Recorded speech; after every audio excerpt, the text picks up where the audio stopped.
व्यंजन संधि के अगले भाग में आपका स्वागत है। कुछ नियम व्यंजन संधि के रह गए थे जिसके बारे में हम बात करेंगे। अगला नियम देखिए क्या है, यदि त के बाद स आता है और इसके बाद क्या परिवर्तन होता है देखिएगा, तो त का च हो जाता है और बड़े वाले स का छ हो जाता है। इस बात का आप ध्यान रखेंगे, ठीक ना। यदि त के बाद बड़ा वाला स आता है, त के बाद यदि बड़ा वाला स आता है तो त का च और स का छ हो जाता है। जैसे शब्द देखिएगा, दे दिया शब्द उच्छ्वास। उच्छ्वास तो आपको करना कुछ नहीं है, ठीक। करना ये है आपको, च का क्या होगा, त होगा, छ का क्या होगा, स होगा, तो उत धन श्वास, ठीक। एग्जाम्पल इंपॉर्टेंट है, इसको आप जरूर याद रखिएगा। इसके बाद दिया हुआ है सच्छास्त्र, ठीक। तो इसका संधि विच्छेद क्या होगा, च का त बना दो और छ का स बना दो, ये आपका संधि विच्छेद हो गया। और भी इसमें शब्द हैं जो आपको अब नेक्स्ट वीडियो में मिलेगा। इसके बाद अन्य जो नियम है उसके बारे में थोड़ा देख लें। देखिएगा, यदि म का मेल क से लेकर के म या य व र ल से होता है तो म का अनुस्वार हो जाता है। अनुस्वार का मतलब आप समझ रहे होंगे, अनुस्वार का मतलब एक बिंदु परिवर्तन होता है। यानी कहीं पर भी संधि विच्छेद करते समय आपको शब्द में अनुस्वार मिलता है तो उसे आपको म बना देना है।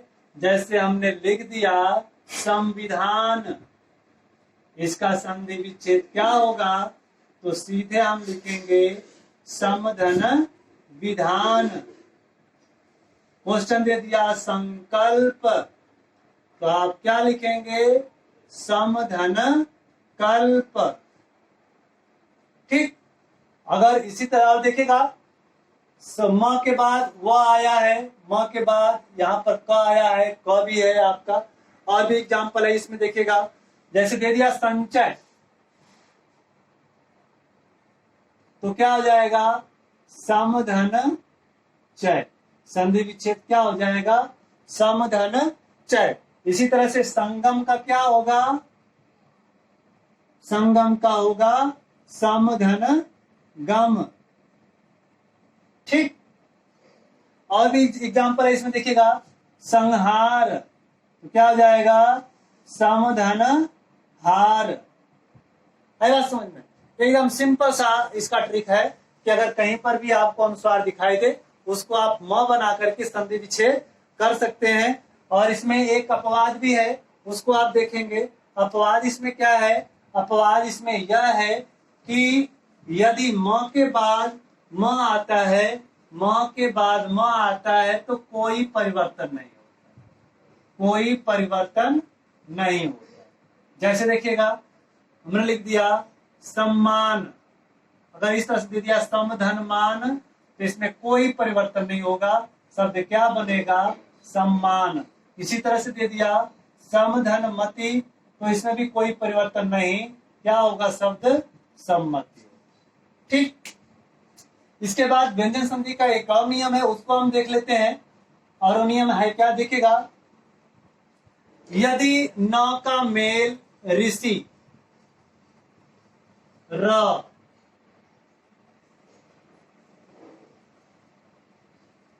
यदि र का मेल जो है ऋषि र और देखिएगा खटखोन वाले स से होता है।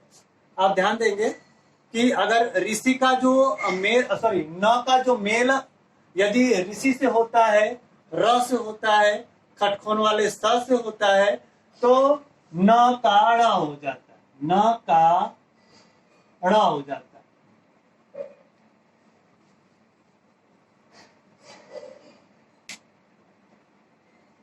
एक मिनट देखिएगा, यहां पर ध्यान दीजिएगा, आप ध्यान देना ये आपको, इसमें पहले ऋषि रहेगा, ऋषि रस, इसका मेल यदि न से होता है, इसका मेल यदि न से होता है तो न का ड़ हो जाता है। इस बात को आप ध्यान रखेंगे। जैसे मैंने देखो मैंने लिख दिया कि रामायण, इसका संधि विच्छेद करना है। कई बार क्वेश्चन पूछा गया है। राम धन अयन होगा, दिखेगा एग्जाम्पल दिया है भूषण, तो क्या होगा संधि विच्छेद, भूष धन अन्न होगा। यही न आपका क्या बनेगा, ड़ बनेगा। क्यों बनेगा, क्योंकि न के पहले आपका क्या आया है, स आया है। न के पहले क्या आया है, यहाँ पर र आया है। इसमें आपको एक चीज और ध्यान देना है कि यहाँ जो ऋषि र स है वह प्लस के जस्ट बाद भी हो सकते हैं, या बीच में भी हो सकते हैं, या प्रारंभ में भी हो सकते हैं। यदि ये हैं, इनकी वजह से ही यह न किस में परिवर्तन होगा, ड़ में परिवर्तन होगा। आई बात समझ में। इसी तरह से देखिएगा, मैंने लिख दिया प्रणाम, संधि विच्छेद क्या होगा इसका, प्रधन नाम। ठीक, इस तरह से व्यंजन संधि आपकी समाप्त होती है। ढेर सारे एग्जाम्पल के साथ एक और वीडियो लेकर के मैं बहुत जल्द आपके सामने आऊंगा। ठीक, और यदि आपने हमारे चैनल को सब्सक्राइब नहीं किया है तो प्लीज आप इसे सब्सक्राइब करिएगा और लाइक करना ना भूलिएगा। धन्यवाद।